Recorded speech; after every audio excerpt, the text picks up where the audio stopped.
주신 말씀의 제목은 이른 비와 늦은 비입니다. BC 830년 유대 땅에서 하나님의 말씀을 예언한 선지자 요엘에 대한 이야기입니다.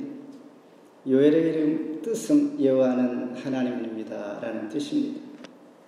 범죄한 결과로 하나님께서는 군대 대신에 모세가 애굽 땅에서 바로에게 경고했던 8번째 재앙이었던 메뚜기 재앙을 내림으로써 하나님은 직접 이스라엘 백성들에게 눈에 보이는 경고의 메시지를 보게 합니다. 메뚜기가 보여줄 뿐만 아니라 메뚜기는 모든 들녘 그리고 사람과 짐승이 먹을 수 있는 그런 양식들을 다 해치고 사람을 어렵게, 동물을 어렵게 하는 이런 놀라운 무서운 하나님의 심판이 내려졌던 것입니다. 이때 오늘 본문에서는 하나님께서는 그런 가운데 공포의 날의 이른 비와 늦은 비를 통하여 여러분에게 구원을 얻게 할 것입니다. 그렇다면 이른 비와 늦은 비가 무엇입니까? 순수한 우리말로 일찍 오는 비, 늦게 오는 비. 23절에 보면 읽다 보면 후반부에 이렇게 말합니다. 예전과 같을 것이라. 이런 표현의 상태를 바로 이른 비와 늦은 비, 이전과 같게 될 것이다 라는 것이 바로 이른 비와 늦은 비입니다. 농부들에게 있어서는 가을에 씨를 뿌릴 때에 이른 비가 반드시 와야 합니다. 그리고 봄에 곡식을 추수할 때는 늦은 비가 반드시 내려야 결실할 수가 있기에 농부들이 간절히 기다리면서 간절히 기대하고 있는 것입니다. 우리가 생각하기를 가을이 봄보다 늦기 때문에 늦은 비가 가을이구나. 그런데 이스라엘 땅에서는 가을에 내리는 비가 이른 비입니다. 그리고 곡식을 추수할 때 봄에 내리는 비가 늦은 비인 것입니다. 오늘 말씀을 통하여 함께 은혜의 시간 되기를 바라면서 먼저 곡식이 흡족하리라 19절 같이 한번 읽습니다. 시작. 여호와께서 그들에게 응답하여 이르시기를 내가 너에게 곡식과 새 포도주와 기름을 주리니 너희가 이로 말미암아 흡족하리라. 내가 다시는 너희가 나라들 가운데서 욕을 당하지 않게 할 것이며. 요엘이 활동하던 시대에는 이스라엘 땅에 큰 흉년이 임했습니다. 그냥 양식이 없어서 어려운 정도가 아니라 생존 자체가 어려운 그런 상황을 맞이하니 정말 정신을 차릴 수가 없을 정도였습니다.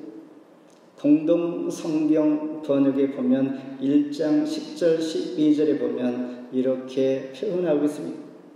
들판은 망그러졌습니다. 밭은 메말랐고 곡식은 다 떨어졌고 포도주는 바닥이 드러났으며 올리브 기름도 말라버렸습니다. 그러니 농부들아 포도원을 가꾸던 자들아 마음껏 울어라. 모든 사람에게서 기쁨은 사라졌도다. 이렇게 새로운 번역판에 표현을 하고 있습니다. 우리가 이렇게 표현하고 말씀으로 있긴 하지만 실제 이런 상황에 처한 사람들은 정말 말 그대로 미칠 것 같은 그런 상황을 맞이한 것입니다. 오늘 본문 이전의 1장에서는 이스라엘 백성들은 갑자기 습격을 당한 메뚜기 때 앞서 언급했듯이 군대 대신 하나님께서 보내주신 것입니다. 한 군대를 통하여 공격을 받음과 다름이 없는 이 무서운 메뚜기 때의 공격을 받습니다. 왜 하나님께서는 이렇게 하실까? 그 원인은 하나님을 공경하지 않았다라는 것입니다. 하나님을 공경하지 않고 그들이 우상에 정신이 팔리고 영혼까지 털려버린 사람들. 그래서 그들에게 있어서 하늘에서 내리는 비는 마치 바알 신을 숭배함으로 바알신이 비를 내려줄 거라고 그들은 믿었습니다. 이때에 하나님께서 부르신 후의 선지자는 이 사람들아, 농사에 필요한 이른 비와 늦은 비는 바알신이 주는 것이 아니라 오직 여호와 하나님께서 주시는 거야라고 선언하고 있는 것이죠. 그러므로 이제 재앙 앞에 탕식만 하지 말고 이제도 저제도 기댔던 하나님 앞에 주께 돌아와야 한다. 그리하면 잃어버린 곡식과 포도주와 기름을 다시 흡족하게 내가 줄 것이다 라고 말씀하십니다. 이렇게 말씀하시는 하나님의 마음은 18절에 그때 여호와께서 자기의 땅을 극진히 사랑하시어 그의 백성을 불쌍히 여기실 것이라. 부모의 마음인 것이죠.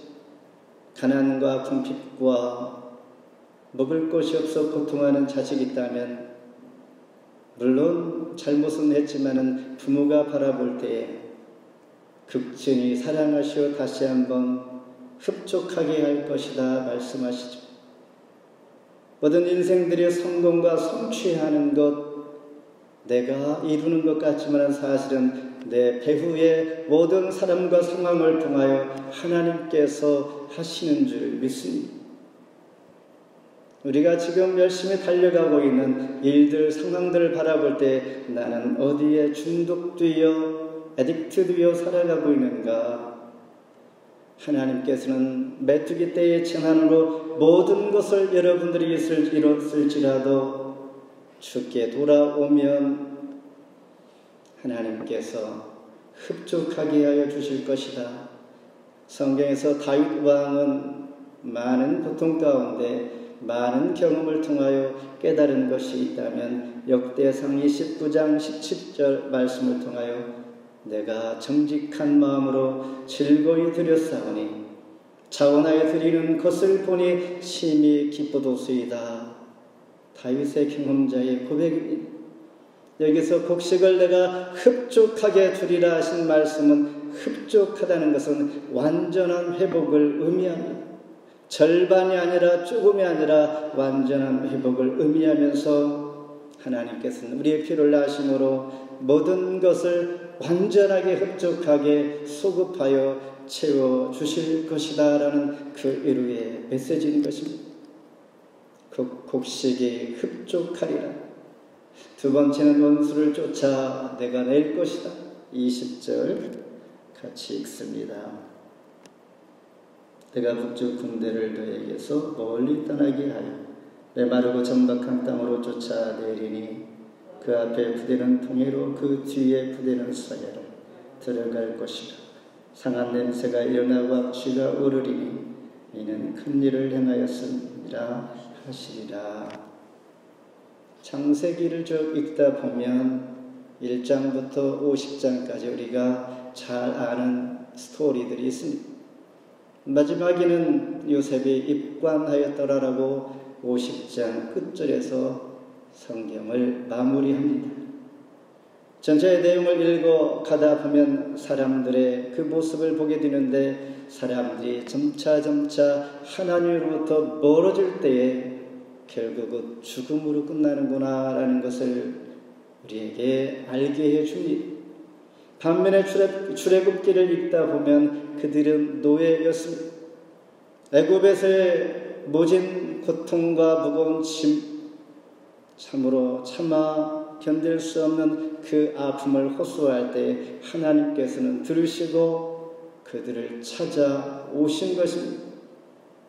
하나님으로부터 멀어졌던 그 결과와 고통할 때에 다시 하나님께서 찾아오시는 그분, 인간이 하나님을 떠나면 결국 죽을 수밖에 없지만은 그럼에도 불구하고 하나님은 포기치 아니하고 찾아오시는 분이다라는 것을 통하여 창세기와 출애굽기를 통하여 하나님은 어떤 분인가를 우리가 깨닫게 되는 것이죠.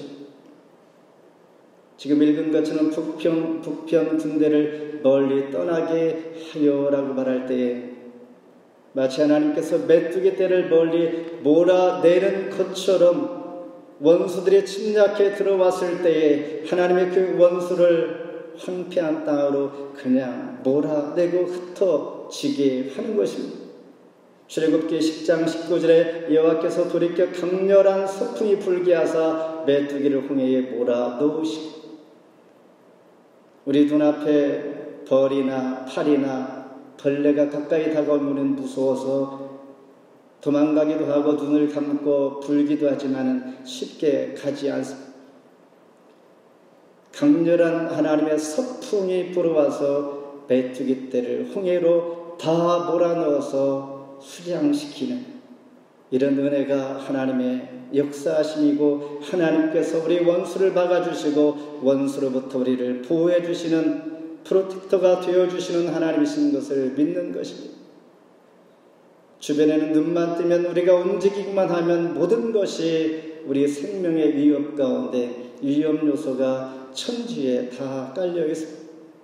운전을 할지라도 그러나 안전한 것은 나의 조심도 또한 방어도 중요하지만 하나님께서 나를 보호해 주고 있다라는 그 은혜를 우리는 기억할 필요가 있습니다. 하나님은 이스라엘 백성들에게 전한 위로의 메시지는 내가 땅을 다시 회복해 줄 것이니 여러분의 생존권이 보장될 것이요, 들풀들아 너희들 다시 싹이 나고 열매를 내가 맺게 할 것이요, 이것은 동물들에게 다시 양식을 공급해 주시는 것입니다. 사람에게도 위로하시고 또한 들짐승을 위로하시며 25절에는 적당한 비를 내려서 시온의 자녀들이 즐겁고 기쁘게 풍족하게 내가 먹게 할 것이다. 그러나 27절에 보면 하나님께서 원하시는 단 한 가지가 있는데, 내가 너희의 하나님이 되는 거야. 하나님의 소원은 내가 뭘 갖고 싶고 소망을 꿈을 꾸는 것도 아니고, 하나님의 유일한 한 가지 바라는 것은 저와 여러분 가운데 함께 하시는 임마누엘 은혜, 내가 너와 함께 하리고 할 것이요 나는 너의 하나님 되시고, 이스라엘 백성들에게는 나의 하나님 되시는 것, 나의 백성이 되는 것, 이것이 하나님의 단 한 가지 소원인 것입니다. 그러니 어려움을 자비로 바꾸시는 하나님께서는 마치 아수르 왕 산헤립이 유다를 괴롭힐 때에 하나님께서 그들을 물리치셨고 흩으셨고 그들을 송장되게 하시는 것, 하나님의 은혜를 우리는 역대하 32장에서 보았습니다. 그들의 손에서 구원하시는 분이 바로 하나님이신 것을 우리는 알았습니다. 그러니 우리는 힘들고 어려울지라도 두려워하지 아니하고 담대하며 즐거워할 이유가 있습니다. 내일에 대해 소망과 꿈을 이룰지라도 내가 아직 오늘은 답답하고 하나님 계시는가 안 계시는가, 나의 기도를 하나님께서 들어주시는가라는 염려와 두려움이 있지만은 하나님 의지할 때 하나님께서 하시면 우리는 그 순간을 맞이할 때 감사하며 즐거워할 수가 있는 것처럼, 그렇지 아니할 때 우리는 즐거워할 이유가 하나님 안에서 있다라는 것입니다. 하나님의 원수들에게 행한 대로 갚아주기 때문입니다. 선지자 요엘은 이런 진리를 깨닫고 다시 한번 하나님께로 돌아오면 원수를 쫓아내시고 우리 모두에게 자유를 주실 것입니다. 말씀합니다. 마지막으로 새 영을 너에게 부어주리라. 28절. 우리 성경 있으신 분들은 같이 읽겠습니다. 그 후에 내가 내 영을 만민에게 부어주리니 너희 자녀들이 장래일을 바랄 것이며 너희 늙은이는 꿈을 꾸며 너희 젊은이는 이상을 볼 것이며. 당시 이스라엘 백성들은 하나님 앞에 정기적인 연례 행사 때마다 금식하며 회개하는 모습을 하나님 앞에 보기 위해서 옷을 확 찢기도 합니다. 그때에 하나님은 말씀하실 때 너희들이 하나님을 향한 마음이 없는 것 같다. 그러니 여러분 옷을 찢지 말고 신령과 진정으로 이 시간 마음에 옷을 찢고 하나님 모시며 받아들이며 내 마음속에 주님 와 주시옵소서. 나의 것은 하나님의 것이오니 하나님만 받아주시는 예배가 되게 해 주옵소서. 이렇게 주 앞에 서기를 원했던 것입니다. 그렇다면 마음의 옷을 확 찢고 하나님을 다해 주인으로 이 시간 모시면 어떠한 일이 일어날까? 하나님께서 지금 읽은 것처럼 새 영을 너에게 부어주리라. 이것은 새로운 존재로 거듭나게 한다는 말씀입니다. 성령 하나님께서 친히 우리 가운데로 오셔서 거하기를 작정하셨다라는 의미가 바로 새 영을 부어주리라 이런 말씀입니다. 이스라엘 역사를 보면 바로 그런 증거들을 볼 수가 있는데 하나님께서 일찍 이스라엘 백성들에게 십계명도 주셨고 율법도 주셨습니다. 좋은 것을 다 주시니 그들은 말하기를 우리는 하나님 택함 받은 선민이라는 우월감에 빠지게 됩니다. 그런데 결과는 어떠했는가? 그들이 그 십계명과 율법들을 다 지킬 수가 없었습니다. 하나님의 경험과 은혜와 하나님 이적들을 수없이 눈만 뜨면 보고 체험할지라도 그들은 어떠한 결과를 얻습니까? 금방 또 넘어지고 여전히 범죄의 자리로 가게 된다는 것입니다. 자기 힘으로 되지 않는다는 것을 알게 됩니다. 그래서 성령 하나님께서 그래 너희들 알지? 나도 알고 그들의 삶의 자리로 하나님 찾아가 주셔서 항상 간섭할 필요가 있다라고 말씀하면서 간섭하는 것입니다.